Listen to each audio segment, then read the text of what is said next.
வணக்கம். தனிமனித சிந்தனை மாற்றமே சமூக மாற்றம், மதவெறி மாய்ப்போம், மனிதம் காப்போம் அப்படின்னு தொடர்ந்து பேசிட்டு இருக்கோம். ஸோ எனக்கு வந்து நிறைய கமெண்ட்ஸ் எல்லாம் போட்டு வச்சிருக்கீங்க. ஹிந்து ரிலீஜியன் வந்து என்னுடைய சர்டிஃபிகேட் ரிலீஜியன். என் பேரை பார்த்தாலே தெரிஞ்சிடும் நான் யாரு அப்படிங்கிறது. ஆனால் நான் வந்து ஹிந்து மதத்தினுடைய ஜாதி படிநிலையை எதிர்த்து நான் பெரியாரி அம்பேத்கரை பார்த்து தான் பயணிக்கிறேன். அண்ட் கிறிஸ்டியனோ இஸ்லாம் மதமோ பிற மதங்களை பின்பற்றினாதான் என்கிட்ட வந்து வீணான வம்பு சண்டைக்கெல்லாம் வரலாம்.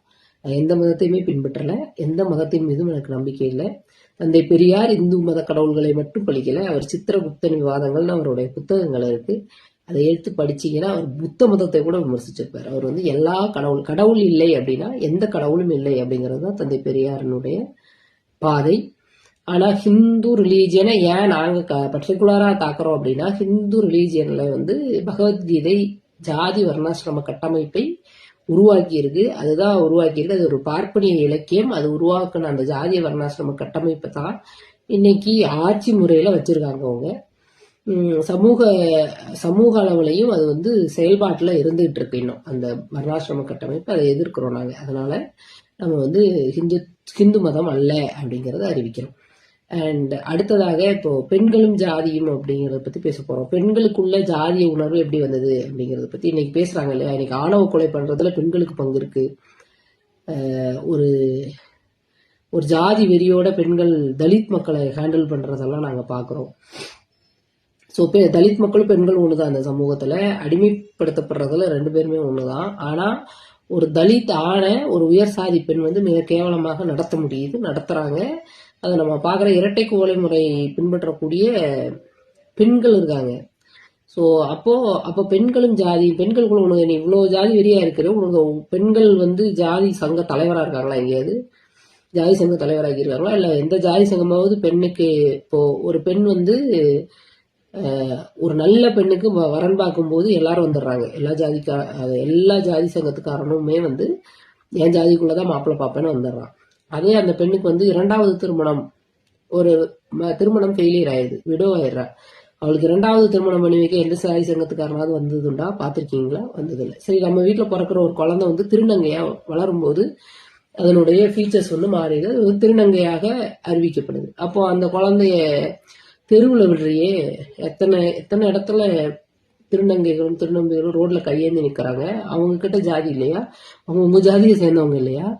ஏன் அவங்களும் தெருவில் ஒட்டிக்காங்க? திருடினாங்களா? கொள்ளையடிச்சாங்களா? பொய் சொன்னாங்களா? ஏமாத்தினாங்களா? ஹிந்து ராஷ்டிர அமைப்புன்னு சொல்லி ஹிந்து கொடி ஏத்து ஒண்ணு நிக்கிறாங்களா? என்ன பண்ணாங்க? எதுவுமே பண்ணல இல்லையா? ஸோ அவங்களைய ஹிந்து மதத்துல இருந்து வெளியேற்றுறதும் ஜாதி சுயசாதியில இருந்து விரட்டுறதும் அம்மா அப்பாவே விரட்டுறீங்களே. ஸோ இதுதான் ஜாதி வந்து பாதுகாக்கிறதா அப்படிங்கிறது இருக்கு.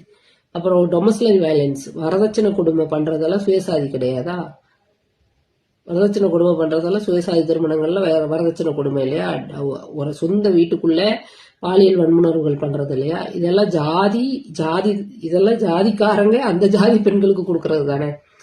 அப்போ ஜாதியால இந்த பெண்களுக்கு என்ன லாபம்னு சொல்லி உயர் சாதி பெண்கள் தலித் மக்கள்கிட்ட இவ்வளவு மோசமான பிஹேவியர்ஸ் இந்த 2025லயும் கட்டவிழ்த்துட்டு இருக்காங்க அப்படிங்கிறது தான் நம்மளுடைய கேள்வி. சரி, இந்த பெண்களுக்கு ஜாதி வந்து பல சங்க காலத்துல இருந்து இருக்குதா? அதுக்கு முன்னாடி இருந்து இருக்குதா? தமிழ் பெண்களுக்கு இந்திய பெண்களுக்குன்னு கேட்டா இல்லை. அதுக்கு ஆதாரமாக வாழ்க்கா முதல் கங்கை வரைங்கிற ஒரு புத்தகம் இருக்கு, ராகுல் சாரும் கிருத்தியாயனுடையது. அது வந்து தாய்வழி சமூகமாக எப்படி பெண் வாழ்ந்தா இன்னைக்கு இவங்கெல்லாம் இருக்காங்களே. ஆணவ கொலை பண்ணதுல கவின் ஆணவ கொலையில அவங்க அம்மாவுடைய தூண்டுதல் இருக்கு. ஸோ இவங்கெல்லாம் இப்படி ஜாதி உணர்வுல ஜாதி வெறியில இருக்காங்க. இவங்களுடைய மூதாதையர்கள் வந்து இங்க தாய்வழி சமூகமாக வாழ்ந்திருக்கிறாங்க. அவங்க பள்ளியை பார்த்து பயப்படல, கரப்பாம்பூச்சியை பார்த்து பயப்படல. பள்ளியும் கரப்பாம்பூச்சியையும் பார்த்துட்டு மனுஷனை போய் வெட்டலை, குத்தலை, கொலை பண்ணல. அண்ட் அவங்க வந்து எப்படி வாழ்ந்திருக்காங்கன்னா வேட்டையாடி சமூகமாக அவங்க போய் காடுகளுக்குள்ள வேட்டையாடி குழந்தைகளுக்கு உணவை மாமிசத்தை பகிர்ந்து கொடுக்கக்கூடியவங்களா வாழ்ந்திருக்காங்க. இன்னைக்கு நல்ல நாள், இன்னைக்கு நான் மாமிசம் சாப்பிட மாட்டேன் அப்படின்னு எல்லாம் சொல்லக்கூடிய நபர்களாக அவங்க வாழலை. அதற்கு பிறகு வந்த காலகட்டமும் கீழடியிலையும் வணிகமெல்லாம் செஞ்சதுக்கான ஆதாரங்கள் தான் இருக்கே தவிர ஜாதிய உணர்வு இருந்ததற்கான, கடவுள் இல்லைன்னா ஜாதியும் இல்லை, கடவுள் இருந்ததற்கான ஆதாரமும் இதுவரை கிடைக்கல. சங்க இலக்கியங்களையும் பெண்கள் வந்து உடன்போக்கு முறையை தான் பின்பற்றியிருக்காங்களே தவிர யாரும் வந்து இதை மாதிரியான ஜாதி திருமணங்கள் சுயசாதி திருமணங்கள் செய்ததற்கான சான்றுகள் இல்லை. அதற்கு பிறகு பார்ப்பனியம் உள்ள புகுந்ததுக்கு அப்புறமா அவங்க டாமினேட்டட் ஆனதுக்கு அப்புறமா இங்கு பல மதங்கள் பரவி கிடந்த இந்தியால புத்தம், சமணம், அந்த மாதிரி பல மதங்கள், சைவம், அப்படி சிறு நடுகள் வழிபாடுகள், சிறு தெய்வ வழிபாடுகள், இதெல்லாம் பல தெய்வ வழிபாடு இருந்த பகுதிக்குள்ள பார்ப்பனியம் தன் ஆளுமையை நிலைநிறுத்துறதுக்காக தன்னுடைய கடவுளர்களை உருவாக்குனதும், தன்னுடைய கடவுள்களை இங்க இருந்த கடவுளுக்கு அண்ணனாவும் தம்பியாவும், விநாயகருடைய கதைக்கு எந்த சான்றுமே கிடையாது. ஆனா முருகன் வந்து குறிஞ்சி நில தலைவன் இல்லையா? ஸோ இந்த மாதிரி இல்லாத கடவுளர்களை உருவாக்குனதும், பார்ப்பனர்கள் ஏன் இந்து கடவுளை உருவாக்குனாங்க, சூத்திரர்கள் யார், ஜாதி சூத்திரர்கள் யார் அப்படிங்கறதெல்லாமே மனு சாஸ்திரத்தை பத்தினது. இதெல்லாமே வந்து அண்ணல் அம்பேத்கரனுடைய புத்தகங்கள்ல இருக்கு. ஸோ அது பார்ப்பனிய இலக்கியமான பகவத்கீதையை தான் ஜாதி கட்டமைப்பை உள்ள திணிக்குது. அது வந்ததுக்கு அப்புறமா தான் இங்க வந்து ஜாதி படிநிலைங்கிறது உருவாகுது. அதை எதிர்த்தவர்களை அவன் வந்து அவர்ணர்கள்னு சொல்லி அவங்க மேல தீண்டாமையை கடைபிடிக்கிறான். மன்னர்கள், இங்க மன்னராட்சியெல்லாம் நடந்தது. மன்னர் சேர சோழ பாண்டியர்கள், அந்த மன்னர் அப்படி பண்ணாரு, இந்த மன்னர் இப்படி பண்ணாரு அப்படின்னு எல்லாம் சொல்றாங்கல்ல. எல்லா மன்னருமே மனிதர்களை, மக்களை அடிமையா தான் நடத்தினாங்க.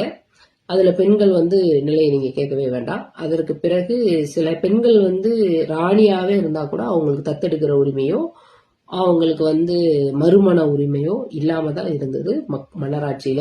எப்ப தேர்தல் முறை வந்ததோ, எப்போ மக்களாட்சி இங்கு வந்ததோ, எப்போ திராவிட சித்தாந்தவாதிகள் உருவானாங்களோ, எப்போ இங்க பார்ப்பனியம் தான் வந்து புற்றுநோய், பார்ப்பனியம் தான் இந்த தேசத்தினுடைய அச்சுறுத்தல் அப்படிங்கிறத உணர்ந்தாங்களோ, எப்போ பார்ப்பனர் அல்லாத மக்கள் ஒன்று திரட்டப்படணும் அப்படிங்கிற கோட்பாடை வகுத்தாங்களோ, அதற்கு பிறகுதான் இங்க வந்து பெண்களுக்கும் தலித் மக்களுக்கும் மிகவும் பிற்படுத்தப்பட்ட அனைவருக்கும் விடிவு காலம் தொடங்குச்சு. அது வரைக்கும் சூத்திரர்கள் படிச்சா காதுல ஈயத்த காட்சி ஊத்தலான்னு இருந்தது. சமூகம் தலையை வெட்டின கதையெல்லாம் பெருமையாக ஊருக்கு நாடகம் போட்டுட்டு இருந்தாங்க. அண்ட் பெண்கள் வந்து ஒரு வயது விதவை பெண் இருந்த நாடு இது 100 வருஷத்துக்கு முன்னாடி. ஸோ பெண்களுக்குள்ள ஜாதிய உணர்வு அப்படிங்கிறது பகவத்கீதை இங்க வந்ததுக்கு அப்புறமா தான் கட்டமைக்கப்பட்டிருக்கு. சுயசாதி திருமணம் தான் பெண் பண்ணுவா அப்படிங்கிறத ஆண்கள் தான் சேர்ந்து முடிவெடுத்திருக்கிறாங்க.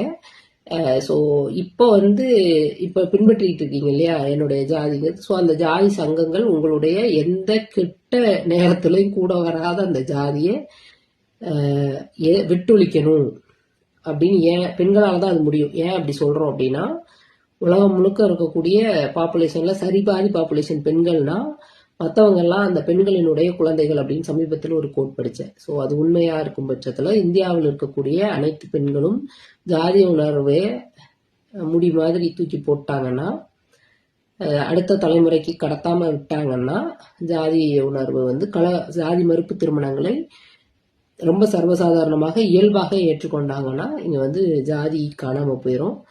ஸோ ஜாதி கட்டமைப்பு தகர்க்கப்படும் போது இங்க இருக்கக்கூடிய ஹிந்துத்துவவாதிகள் வந்து காணாம போயிடுவாங்க. இப்போ வந்து கூப்பிடுறாங்கல்ல, நீயும் ஹிந்து நானும் ஹிந்து, நீயும் ஹிந்து நானும் ஹிந்துன்னு, அவங்களை வந்து அந்த பூணூல் அவங்க போட்டிருக்காங்கல்ல, அதை மட்டும் எடுத்துட்டு நம்மெல்லாம் ஹிந்து அப்படின்னு வர சொன்னீங்கன்னா வரமாட்டாங்க.